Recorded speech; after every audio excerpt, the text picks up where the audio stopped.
Hello everyone, welcome to my YouTube channel.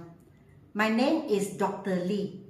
I come from Bukit Mertajam, which is on the northern part of Peninsular Malaysia. And now I'm staying in Kluang, Johor, which is the southern part of Peninsular Malaysia. So again, welcome everyone to my YouTube channel. As you can see from the board over here, I'm actually still at prefixes and suffixes. This is the 8th video which I'm doing for this chapter, because prefixes and suffixes is a very wide topic and there are hundreds and hundreds of words involved. So as I mentioned before, although prefixes and suffixes are actually grammatical, the grammatical side of the English language, for me it is also vocabulary. There are words and words and words and words to learn, and we have to know the meaning in order to know which suffix to use or which prefix to use. Okay, it's more towards that than the rule. I see this is equal to this. Not necessarily. I have already mentioned time and again. Okay, so how would you know? Sometimes people may ask this question. How would I know whether I put ment or ance, prefixes or suffixes? Which should I use? Well, by knowing the meaning of the word and knowing that this meaning in this sentence you need either this prefix or this prefix. Okay, so lots of practice for some people who keep practicing, and once they see, they know. Or in this sentence talks about a verb, so the verb should be invent, and therefore the noun is if I'm using invent, the noun would be invention. So there's lots of practice, but for some people they prefer to remember. Okay, and where do you get all these words to remember? So simple now. Life is so much simpler with digital appliances or devices. We always have a computer or a handphone whereby we can go and search in the internet. Just type the word prefixes and you can see words and words and words, or suffixes, words and words and words and words. It's already fixed in grammar. There is no way to change. And we cannot say why ment, why ance, why ity. It's already fixed in grammar. That's why it's very important to know, number one, the grammar usage. Number two, the meaning. Okay, so the 8th video, I have done 4 videos in prefixes. Now this is the 4th video for suffixes. So what are suffixes? Suffixes are 1, 2, 3, 4, 5 letters that are put behind the base form or the root word, whereas prefixes are put in front of the original or the base word, and the meaning changes when you put a prefix. For suffixes, it's the same. You change the meaning or the grammatical function. So what is grammatical function? Grammatical function means to say from a verb change to a noun, or from a noun to an adjective, or an adjective to a verb or to a noun. Okay, so that is called grammatical function. So let us have a look here. All these are actually common suffixes which we normally use, but most important, as I mentioned just now, you need to know the meaning so that you can apply the correct suffix to the base word. So ity. Why do we put ity behind a word, the suffix ity? The reason is because we want to show that it is a quality or a state. A state is like a situation. So for example, validity. Validity is the quality of being valid. Valid means it's not expired yet. Like we have a card, a membership card or a debit card, a credit card. And when you have validity, or when it shows validity, it means to say that the card can still be used. It has not expired yet. So validity. clarity. Clarity comes from the original word clear. So clarity means clear. Explanation clear, whatever you are trying to say is clear to us. So you are showing clarity in the way you talk, in the way you explain. So clarity is the state, a situation whereby you make things clear. AGE, or we say H. Why do we use H? Why do we put the suffix H? Because we want to show a state. Again, state is a situation, is a condition, okay? Or we want to show the result. For example, marriage. Marriage is a state, is a situation where two people live together as husband and wife, and they create a family. That is a marriage, okay? After that, they have a family. So before that is the two of them. So here it is a state, a situation. Or it could be leakage. Leakage is the result of maybe a broken pipe and water is dripping. So there's a leakage. Of course, leakage can also mean like examination questions. It comes out, or secret leakage. So leakage is like something that we want it to be a secret, but then everyone suddenly knows. Okay, that is another meaning of leakage. So leakage is a noun, marriage is a noun, validity is a noun, clarity is also a noun. Okay? Hood. What is the meaning of hood? Or when you put the word hood, what does it mean? Number one, it means a group. Number two, it means a state, a situation. So hood, for example, neighborhood. Neighborhood is a group of neighbors who live together as one. Childhood is a state, is a situation when you were a child. The days when you were a little child, or when we were children. So that is a state, a situation. ATE.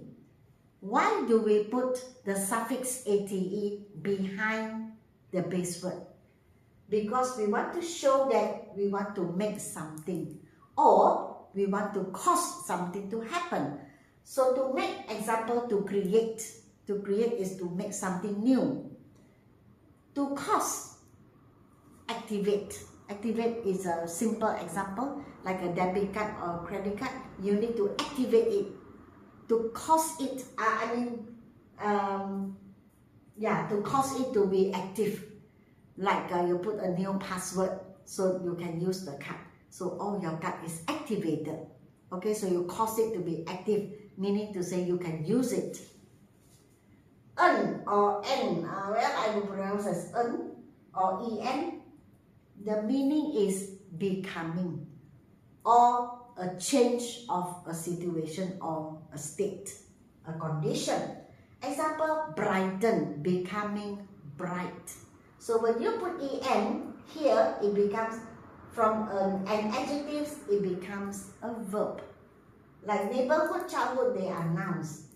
Create, activate are verbs. Brighten, weaken are also verbs. So change of state means weaken becomes weak. Maybe originally was strong, then becomes weak. It could be the physical condition of a person, or it could be energy battery becoming weak. Okay, so it changed the situation, that means it's weak. IFY, to make something. Why do we use the suffix IFY? Because we want to make something. For example, beautify. To beautify is a verb, to make it beautiful. Okay, to beautify our school, our compound, our house, our room. Okay, simplify. To simplify is a verb, to make it simple. Okay, it could be very complicated, but you simplify it. That means you make it simple. So to make something. Okay, both are verbs. Ible or IBLE. The meaning is capable of or possible of. Example, visible. Visible means you can see with your eyes. You are capable of looking at it or making it can be seen in your eyes. That's called visible. Okay? Alright? So I have already finished this.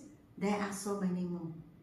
So probably one video, or if I like, not to say I like, but if I decide to add a little bit, perhaps I will add one more. So that will mean 6 videos. So this topic is really, really very vast, very big. And wow, it takes so many videos to complete, but it's okay. It's okay. After all, it's good if people want to learn, and it's good that I can teach. I have a chance to teach something that people want.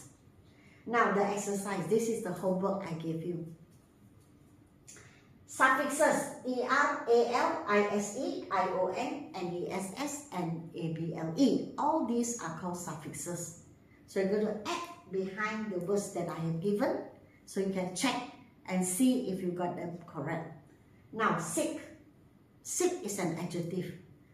When you put ness behind, when you put the suffix ness, sickness, it becomes a noun. A situation where a person is sick, okay, or the person has a disease, okay. Comfort. To comfort is a verb. To make a person feel, to lighten a person's sadness, to make the person feel better. So the adjective is comfortable, okay. Act is a verb. Action is a noun, okay. Teach is a verb. Teacher is a noun. It's a person who teaches like me, okay. Person, I am a person, noun. Personal, adjective. Example, this is a personal matter, okay, so it deals with me only. Reason, reason is a verb. Reasonable, adjective. A reasonable person. My father is a reasonable man. It means to say that, when you talk to him with reason, or when you propose something to him, he can reason out and he can accept. He's not one person who is very objective, okay. And reasonable. Reasonable, you know already, is an adjective. Tradition. Tradition is a noun, okay? When we change it, when we put a suffix, we put al, it means an adjective. Example, a traditional wedding, a traditional dance. So traditional is an adjective. Modern is an adjective. Modernize, ise, to modernize. That means to make it modern. So it is a verb. Direct, direction. Direct is to give instructions. So it is a verb.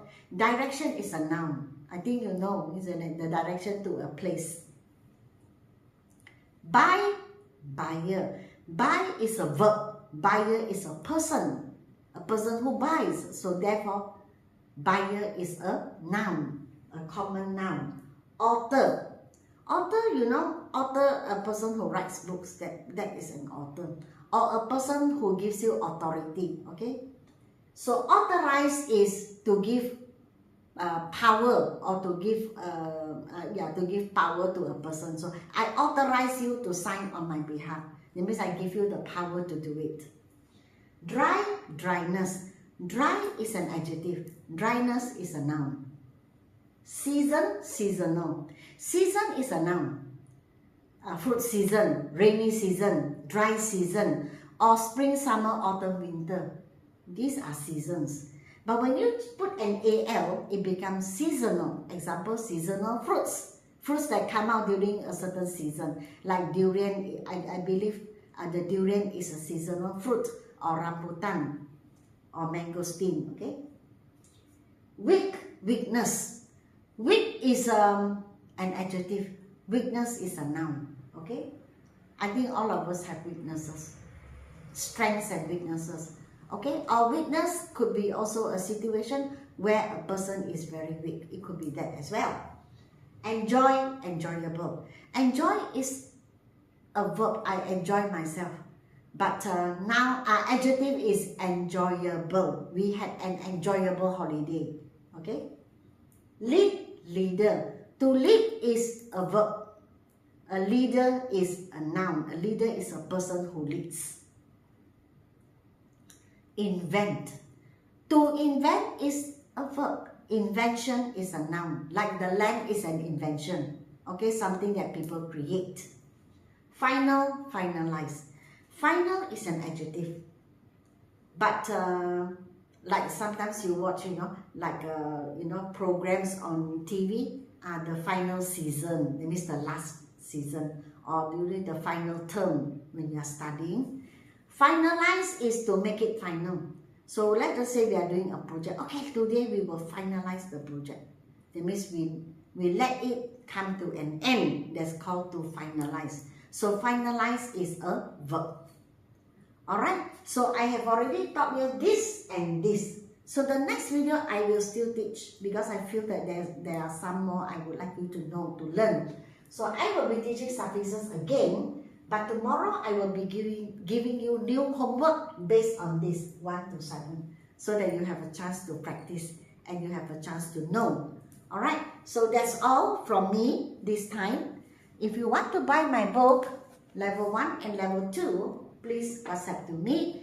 If you want to learn English from me, whether it is business English, academic English, or just business English, or for your work, or just to improve yourself, whether in speaking or in writing, you can also WhatsApp to me to arrange for an online class. Or of course, if you are staying in Kluang, you are most welcome to come to my center to learn, to have a physical class, face-to-face. I'm actually in my tuition center now. Okay, so you can come. But if you are not in Kluang, then we can always arrange an online class for you if you want to learn anything at all. Okay, even for tests of English, if you want to go overseas, or if you want to take national exams like SPM, STPM, MOET, or even IGCSE, you can approach me.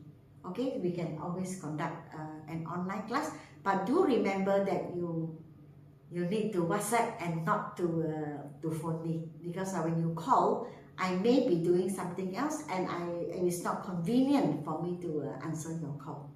Okay, so that's all from me. Do remember to give me a like, share and subscribe, and I will see you in the next video.